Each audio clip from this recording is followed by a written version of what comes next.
இளநீ கடைக்காரர் வந்து ஃபோன் போடுறாரு. ஃபோன் போடுற கடைசி யார் போடுறாருன்னா, அந்த பங்களா வீட்டுக்கு ஒரிஜினல் ஓனர் இருக்காங்க. அவங்க ஃபோன் போடுறாங்க. நெக்ஸ்ட்டு பங்களாவ காட்டுறாங்க. ரோகிணி, மனோஜ் எல்லாருமே வீட்ல உட்காந்துருக்காங்க. அப்போ வந்து மனோஜ் ஃபோன் பேசுறாரு. ஆமாம் சார், அந்த நேமில் தான் போர்டு தான் ரெடி பண்ணிடுவீங்களா? இன்னைக்கு வந்துருமா? ஓகே சார், ஓகே சார் அப்படின்னு சொல்லிட்டு ஃபோன் பேசிட்டு வச்சுர்றாங்க.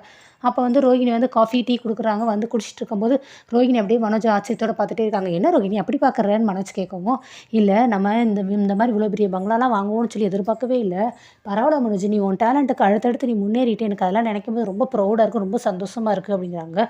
இன்னும் பாரு, அடுத்தடுத்து நம்ம நெறைய வாங்குவோம். நெறைய ஐடியா இருக்கு எனக்கு அப்படிங்கிறாங்க.